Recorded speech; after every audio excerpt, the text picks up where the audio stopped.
I live every day as if it's my last. We never know when it's our time. So I find joy in small things. I don't live for the weekend. I don't live for a vacation. I smile every day. I find something to smile about because every day you're granted another day is a blessing. I was a single mother of 2 children, and I lost my babysitter. I still had to work because if I didn't work, I couldn't pay the bills. So what I did was I went to work for 2 weeks. Every morning I got to work at 5:30 when they opened the doors, and I took my kids in there, and I had a big desk. I put a blanket under the desk. Clients and patients would come in. I would do whatever I had to do, and no one ever knew that they were in there because we played the quiet game. You're always going to run into problems, but it's your attitude towards the problem that helps you.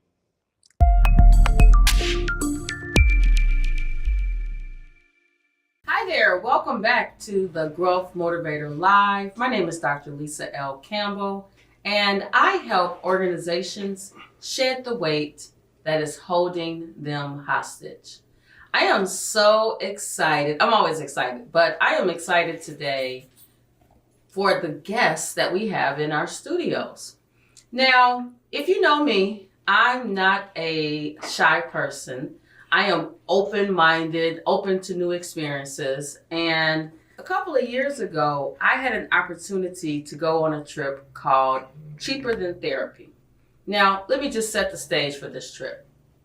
16 women, most of whom did not know each other, so definitely open-minded, scheduled a trip with our travel agent to go to Jamaica, a villa in Jamaica. Now, if you know me, I absolutely love to travel. And so this trip, Cheaper Than Therapy, 16 women didn't know each other, wound up being 6. The Montego Bay Airport, the workers went on strike. They deserved it. And as a result of that, instead of there being 16 of us, there were 6. So this episode, I am so honored to have Miona Booker with me today. And she is such a powerful woman. She's a gentle soul. And she's one of the women that I did not know that I literally stayed in a villa with for several days. Welcome to the show. Thank you. Thank you for having me. So why don't you tell our listening audience, our viewing audience, a little bit about you, your background, anything you want to share before we dig into the questions for today? Okay. Hello, everyone. My name is Miona Booker. I am 48 years old. I am a divorced mother of 4 children and 2 grandchildren. I manage the processing department of one of the largest LAAs in the country. I also co-own a wine touring business, Real Girls Wine. Just a little about me. Real Girls Wine. We'll talk about that later because there's a little fun fact. I love a good glass of wine. Yes. Sorry, church people, but I love a good glass of wine. Every now and then, just Absolutely. Everything in moderation. Absolutely. So we went on this trip. It was amazing. We didn't know each other. We had so much fun. Would you say that you are a person that's open to new opportunities? Was that the first time you did that? Well, I am open to new opportunities, and it was not the first time that I've done that. However, it was the first time that I've done it alone. I have a business partner who is normally on the trips with me. As well as Angela, she was on prior trips. So that was my first experience to facilitate that alone. But of course, in true spirit, I made the best of it, would you say? Absolutely. Yeah, so I made the best of it. A few of the young ladies were a little bummed out because their counterparts missed the flight or couldn't get on the flight. So it was my duty to make sure that we all had a good time. So some of the ladies was like, yeah, well, I just want to lay around and relax. I'm like, no, we have to stick to the itinerary. So the first night we had karaoke and wine. So I made sure everybody participated. If you know me personally, you know I'm the karaoke queen, so I do love karaoke.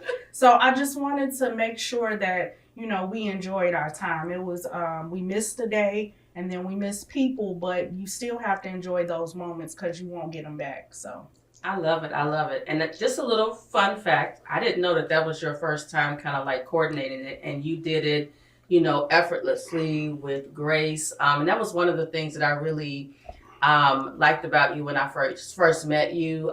For me, it's a little difficult for me to, I'm not going to say trust women or trust people in general. It's difficult because sometimes you don't really get to see the true person. They send their representative. absolutely. And so when I first met you, I'm like, oh my gosh, she's a sweetheart. And we had such a good time from the moment we hit the Mobe Club. Everybody knows me. If I go to Jamaica, I need to be in the Mobe Club. Do not send me through the regular line. Absolutely. But the Mobe Club allowed us to also wait for the rest of our party because we were on different flights. I think we waited quite a bit for you. Yeah. But that was the last one. Yes, but let me tell you what was cool about that. I didn't know the other ladies. So we just literally sat in the Mobe Club waiting on you and got to know each other. Absolutely. So to me, that's really the true essence of being a grown person, right? Being open-minded to experiences, because when you're open-minded, you actually open yourself up to things and experiences that you would not have otherwise done. Absolutely. So I'm waiting on the next trip. Absolutely. I am waiting. I believe nothing happens, by happenstance. Everything happens the way it's supposed to. It's unfortunate that the other ladies weren't able to come on the trip, but I just feel like because they weren't able to come, we were able to, learn more about each other and develop that friendship. So I definitely appreciated that time, getting to know you, getting to know the other ladies. We shared, some things on that trip. We cried, we laughed, we danced together, and it was like a sisterhood. Everyone on that trip, I still am in communication with. So I definitely appreciated that trip. And for me, the title of the trip was Cheaper Than Therapy. And what I think is significant about that is most people, not all, are against therapy. Yes. There's the stigma around, having a conversation with someone about how you're feeling. And to me, the problem is when you don't have that conversation, when you hold it all in and you're angry and you're not able to enjoy life. So the fact that we shedded a lot of mental weight during that trip was a win for me. I mean, and anytime I'm able to cry, I'm shedding pain and I'm able to move forward. So for me, it was an amazing trip. I still look at the pictures today because I just like memories. Yes. And sometimes when you're feeling a little sad, and I think about us being on the private yacht, just dancing in the rain, just free. Absolutely. And I don't know about you. You're 48, I'm 50. But the next 50 years of my life is about living without boundaries. I've enjoyed my life, and my grandparents used to say, and other people used to say, well, you work, then you retire, then you travel. And I did not take that approach. I believe you should work, you should play harder, because when you get older, it's not guaranteed that you're going to be able to move around and do what we did on that trip. That's true. I live every day as if it's my last. We never know when it's our time. So I find joy in small things. I don't live for the weekend. I don't live for a vacation. I smile every day. I find something to smile about, because every day you're granted another day is a blessing. So that's the way I live my life. And I'm actually 47, my birthday June 2nd, but I just said 48. You want to round it up. Well, mathematically speaking, you 48. I'm close. It's 14 days, I think, or something like that. But yeah. Okay. Yeah. Well, I'm enjoying 50. I'm 50, fabulous. Absolutely. Fearless, and I don't know, fortunately or unfortunately, my grandmother Ruby, who died a few years ago, Miss Ruby said what she meant and meant what she said. And this 50 has escalated that in me. Because I don't want to go to bed not saying what I should have said. And I don't want to live with regrets. Absolutely. So let's dig into a couple of questions that I wanted to ask you. So can you tell us about a time in your life where you faced a significant challenge, whether it was personal or professional, and how you overcame it? One instance was I was a single mother of 2 children, and I lost my babysitter. I still had to work because if I didn't work, I couldn't pay the bills. And I had just got a promotion at my job, so I had my own office. My sons were 4 and 1.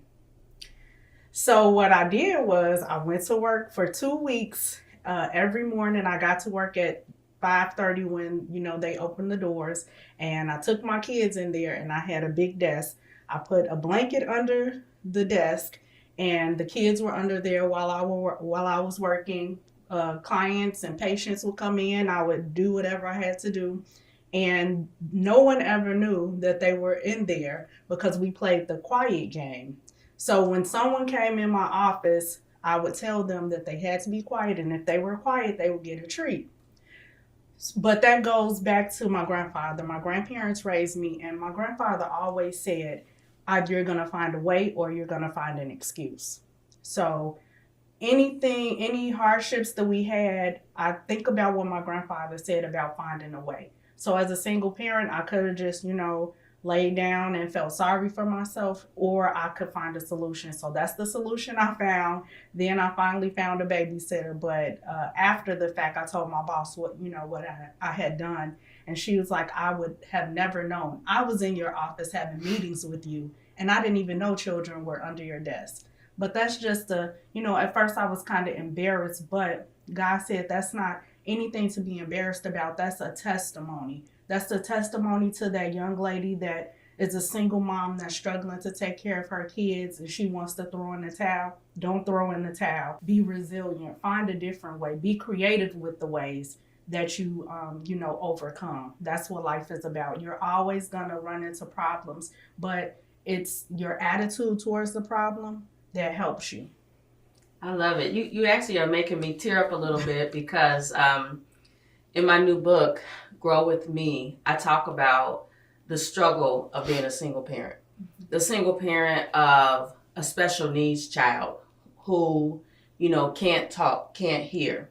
I had to make some very tough decisions. I talk about in the book how I wanted to go party. I wanted to go to the clique.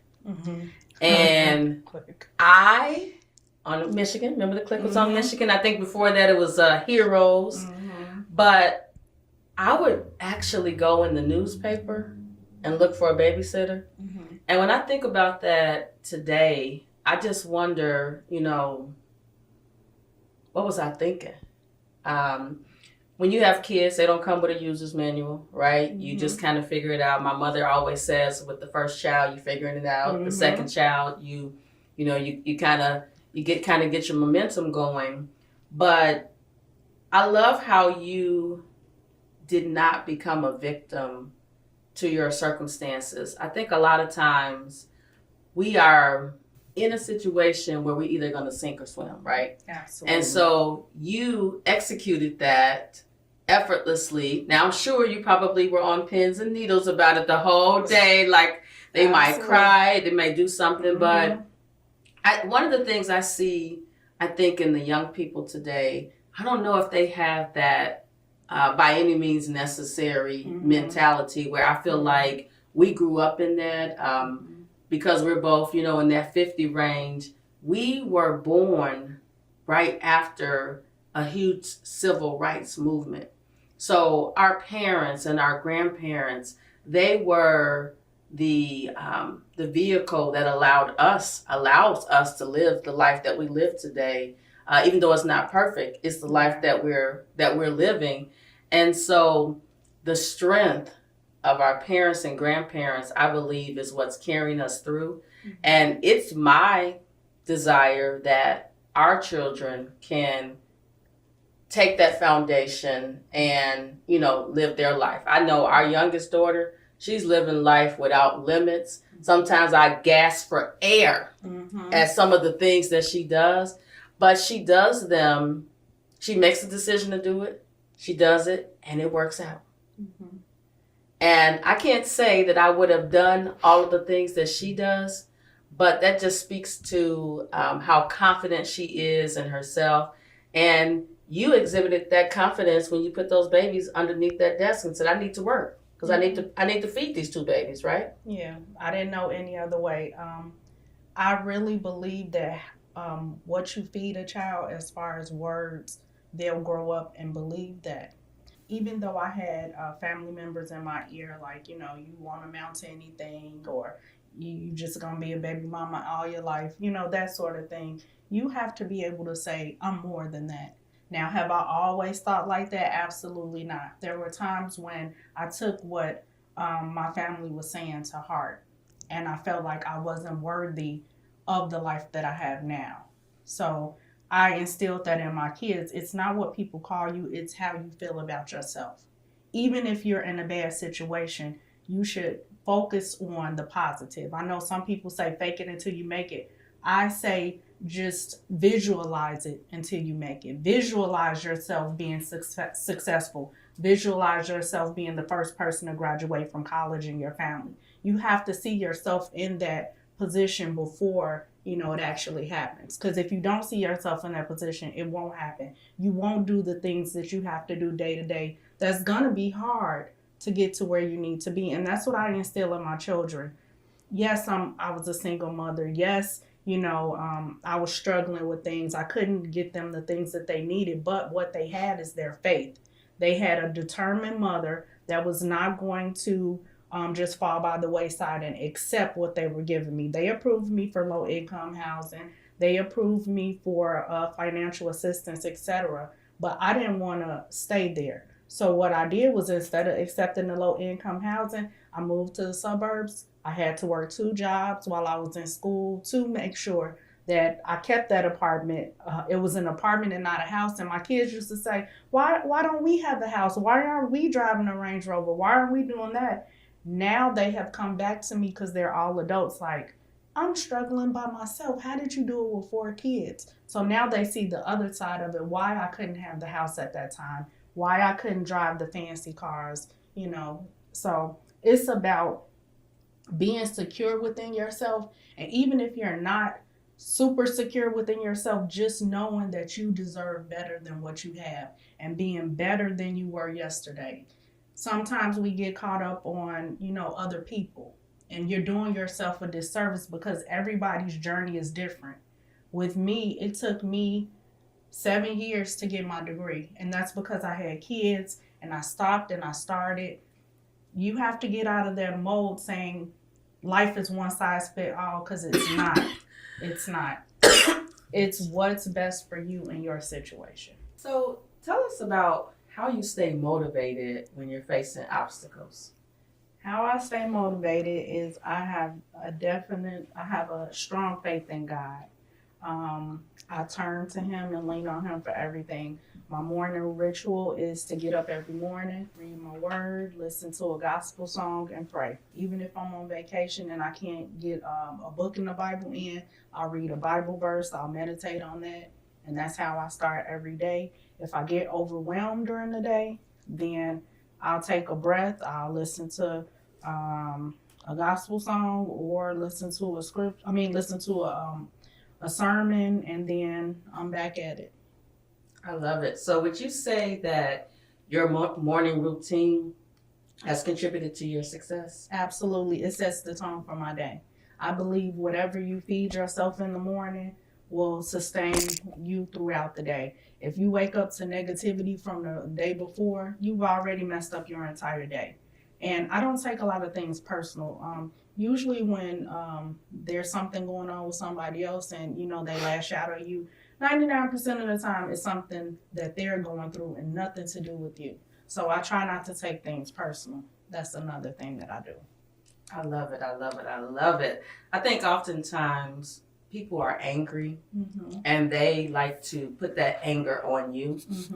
So your morning routine sets the stage for the day so that no matter who comes at you, you cover.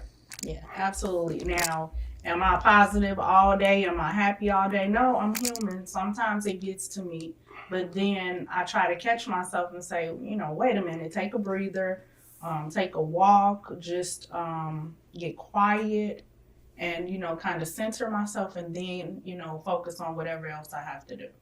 I love it, love it, love it.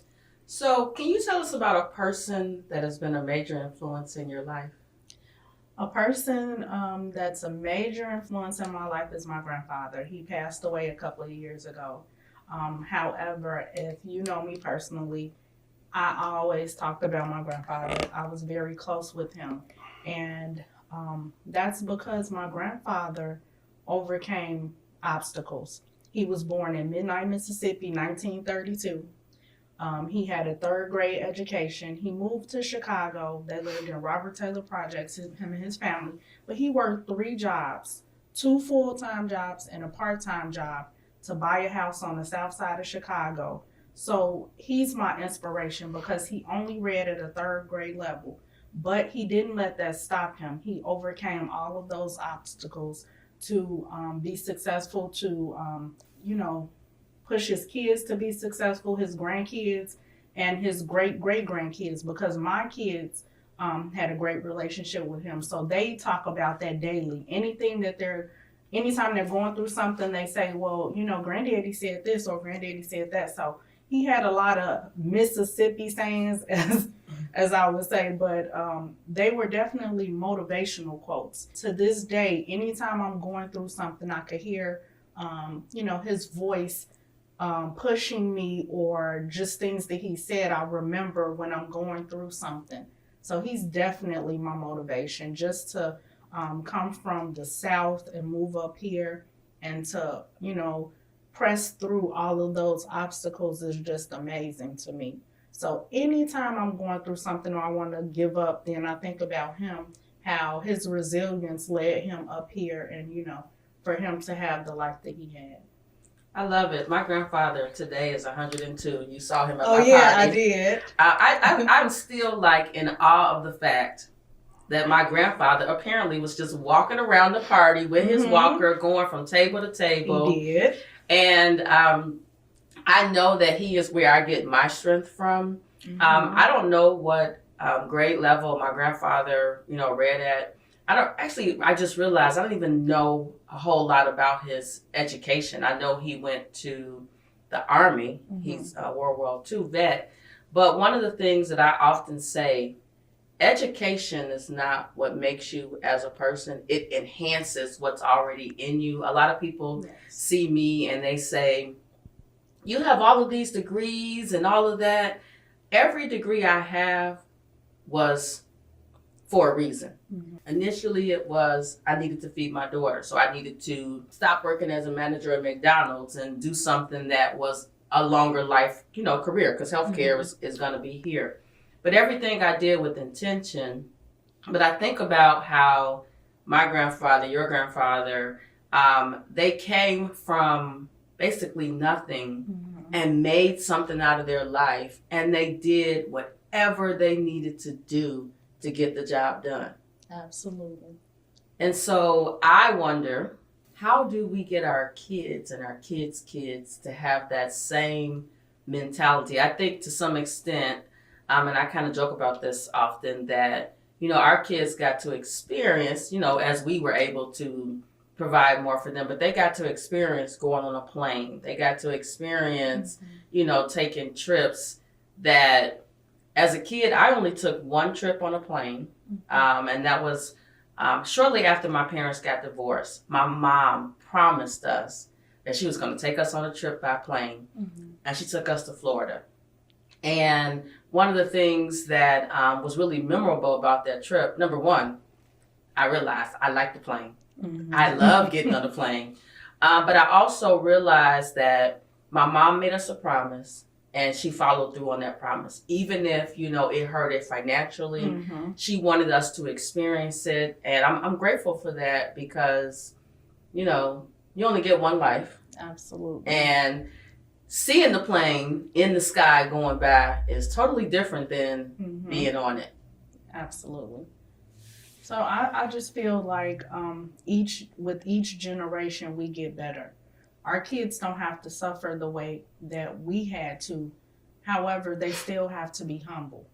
So with my children, I feel like because I was a single parent, I went over and above and beyond for them to try to make up for that other parent.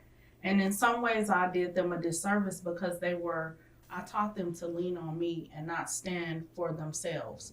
However, once they became adults, then I'm like, look, I've taken you as far as you can go. So now it's time for you to stand on your own. And they have all done that. So I have an empty nest. So, they all have their families or their own apartments or houses, etc. But they've seen what I went through with the struggles, but now they know that they don't have to do that. They can better prepare themselves so they're not at 30 years old still trying to figure it out. I love it. I love it. So let's shift gears a little bit and talk about Real Girls Wine. I have not had an opportunity to experience one of your trips, but it is on my list of things to do for this year because, like I said, I love a good glass of wine, every now and then, not every day. But tell us about how Real Girls Wine started, just a little history behind it. Okay. So my business partner, Teresa, she actually started the business. She did a birthday wine trip. And after that, it was so successful. She was like, hey, why don't I do this and actually make money? So she prayed about it. And then she called me and she said, hey, I prayed about this thing. I'm trying to start a business. And God told me to ask you, what do you think? And I'm like, of course, that's a no-brainer. I love wine. And, I was trying to figure out what business I can start. So, that was just like right on time. So we'll celebrate 4 years in October. So she came to me and she gave me the idea. And I'm like, absolutely. What do you need me to do? How can we get started? So we started. And then right when we started, COVID happened. So you can't do wine tours while we're stuck in the house. So we got creative and we started doing things online. And I'm like, hey, why don't we have a Wine Down Wednesday where we, do a podcast and we talk about wines, something to keep the business relevant. So even though we couldn't do tours, we were finding other ways to keep that Real Girls Wine name out there and, plan for the future because we knew COVID wouldn't last forever.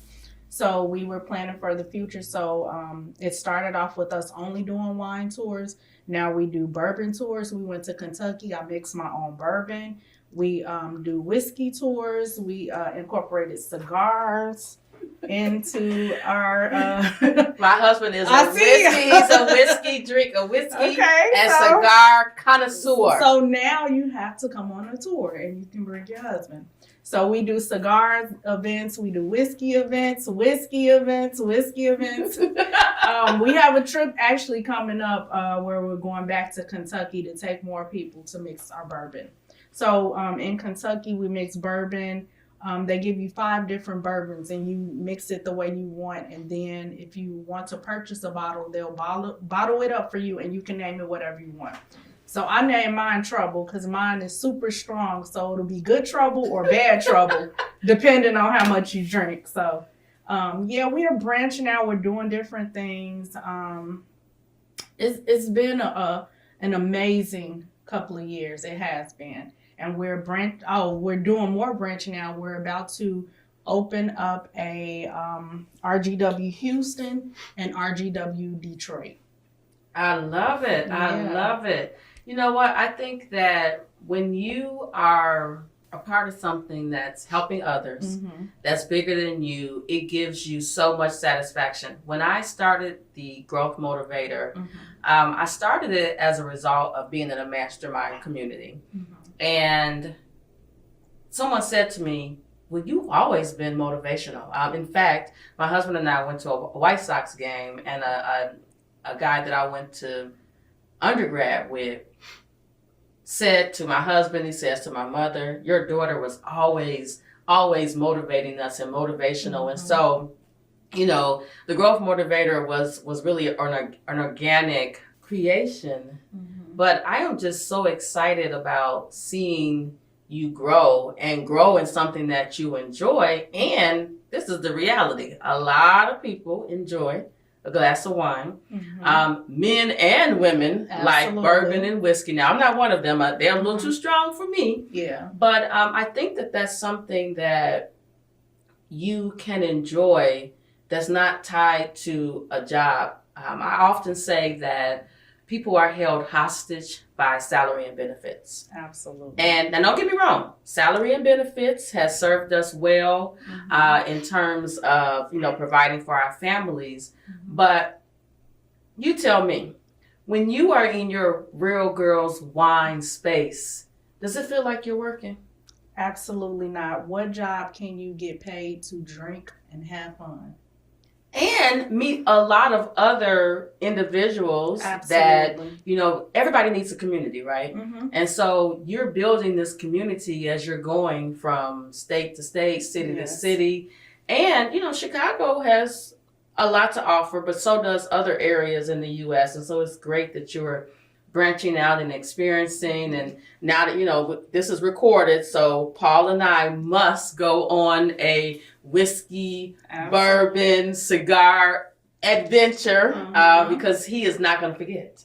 Okay, well, I'll make sure I remind you guys because we still have some seats on our Kentucky whiskey and bourbon tour. So I'll get you guys that information. Nice. So can you talk about a time when you had to step out of your comfort zone and how it led to personal or professional growth? Absolutely. So with my 9 to 5, again, I managed the processing unit for one of the largest LAAs in the country. So I had to go down to Springfield and rub elbows with the deputy director and all of that. And it was an eye-opening experience. I'm a young Black girl from the south side of Chicago down in Springfield, Illinois, where I never thought I would be. If you told me, when I was struggling with my 4 kids that I would be down in Springfield with policies and procedures and all of that, I would have been like, okay, sure. But it was uncomfortable at first because even though I was there, I still had that little girl in the back of my mind saying that I didn't belong there. But one of my counterparts, I was down there and I was talking to the deputy director and I was about to walk away and I'm like, yeah, I'm on the PIP steering committee meeting with you guys. And one of the speakers came over and he's like, hi, Miona. He's like, I'm on the call with you. And I'm just looking like, he knows my name. So yeah, that had to get me out of my comfort zone because monthly I have meetings with the state, with other LAAs, with the directors and the C-level staff where I work. So that got me out of my comfort zone because I used to kind of keep my head down. I talked to everybody knew of me, but I kind of, went through life like I didn't want to ruffle feathers and I didn't want to kind of walk into my own. I wanted to stay, in the role I was in, but God had other plans. And it has been a wonderful, wonderful journey. I'm a ambivert, so it depends on who it is, to get me out of my shell. Sometimes I'm quiet, sometimes I'm, outgoing. But the position that I have now has forced me to come out of my shell and, be more vocal and be around people and interact with people I never thought that I would. All I see is just growth, and more growth. Yes. I think one of the reasons why you have been able to grow is that even when you felt like you didn't deserve to be there, you allowed it to just happen. Mm-hmm. You allowed yourself to experience it. Mm-hmm. You realized that, hey, I had those kids underneath that desk. If I went through that, certainly I can do this. Absolutely. I think sometimes we miss out on opportunities that are designed for us. And you probably don't even know, but your name is spoken in rooms that you're not even in. Because even though I spent 4 days with you, I got to figure out how to pronounce your name. Do I start here, start there to get the whole name out? And so the fact that he walked up to you and said your name, that speaks volumes about the impact that you're having on others. Absolutely. When I got the email to be on your show, I read it like 5 times. I'm like, me? She wants me on her show? So, yeah, I know this life is already written and I'm just living it. I have talked myself out of some things, but I'm like, I deserve that good life just like everybody else does. So why not take opportunities? I believe that God has, whispered my name in rooms that I'm not in. So I would do myself as well as him a disservice if I don't step into those rooms.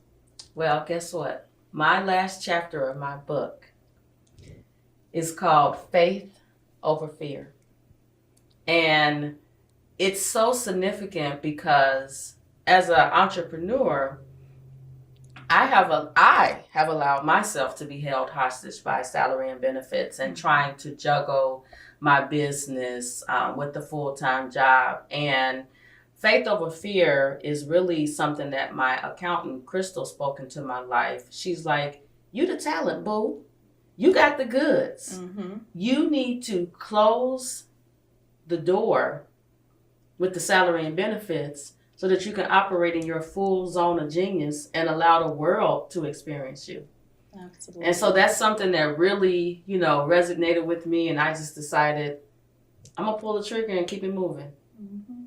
So this show, you're asking like, why were you on this show? Because when I thought about who I wanted on the first season, I wanted it to be impactful. And so I came up with the different episodes. And then strategically, intentionally, I knew who needed to be on the show. So you were in the first season. Oftentimes I feel like as a single mother, I was first and not last. But the last shall be first and the first shall be last. Absolutely. And so I believe it's our time. And from now till we die, it should be our mission to lead, inspire, transform the lives of others, because that's when we are our best self. Absolutely. That's when we can have the largest impact on the world. And I mean, Real Girls Wine can do Dubai and Greece and Abu Dhabi and Ghana and all the different places where, people want to go. Sometimes people are hesitant to go on trips. But when it's an organized trip and all you got to do is just pay your money and show up, they're willing to do it. And the memories that they will experience, it's worth more than the price of admission of the trip. Absolutely. So in closing, are there any words of wisdom that you want to share with our listening, viewing audience about your journey, where you're going? Also, you must tell everybody how to reach Real Girls Wine, because they probably have been Googling it, but they need to know how to get in contact with you. Don't give our 2 seats away on the whiskey, bourbon, cigar. I don't do cigars, but I can sit there and look at everybody else while I drink my wine. Absolutely. But tell us, again, a little bit about next steps for you, how people can find you, because we want Real Girls Wine to blow up. I received that. So first of all, with Real Girls Wine, you can check us out on our website, www.realgirlswine.com. We are also on Facebook, Real Girls Wine. We are on Instagram, TikTok, all social media platforms. My name is Miona Booker, of course, so that's my Facebook name. That's my Instagram title. And Teresa Evans Owens is my counterpart, and she's on Facebook, Instagram, TikTok, all of those things too. So realgirlswine.com is our website. You can go on there. We have all our upcoming trips. We have drink recipes. We support other Black businesses. We just went to Indianapolis to support the only Black-owned winery in Indianapolis, Sip and Share. We also went down to another place in Indiana, I can't even remember, but it was a Black-owned winery. So we travel. We support, all type of businesses, not just Black-owned, but we definitely support other people. So it's not just about us. Last year, we gave a anniversary party that was free. So we invited everyone that has supported us, people that didn't support us. We had a free event where you came in, you drank wine. We had food catered. We had a nice time. So check us out for Real Girls Wine. Now, as far as me, what I would like to leave with is don't compare your journey to anybody else. Don't be so hard on yourself because you didn't get that degree in 4 years or you didn't get that degree in your 20s. It's still time. Anytime God wakes you up, every day that he wakes you up, that's another chance to do what you need to do. Stop focusing on other people. Your journey is your own. It's no one else's. It might take a little more time for you to get the things that you need, but don't be hard on yourself. So. Oh, I love it. I love it. Well, thank you again for coming to hang out with me on the Growth Motivator Live. And that's what this show is all about. It's about, not about me, but it's about all of us. I've had the opportunity to experience life. Life is lifing. Mm-hmm. But I've continued to grow. I've continued to fight. I often say I wake up every day with my boxing gloves on, because if I wake up, that means I lived another day to continue to grow, to continue to fight. And I see that you're doing that just like me. Now, you had 4 children. I only had 1, and I got 3 bonus babies. So now, 4 even. Yes. But as they continue to navigate through life, I hope that as they're watching this, that they see that, we did it, so can they. Absolutely. And they're going to make us proud. They are. All right. They absolutely are. Bye-bye, everybody. Bye. Thanks for having me. Thank you.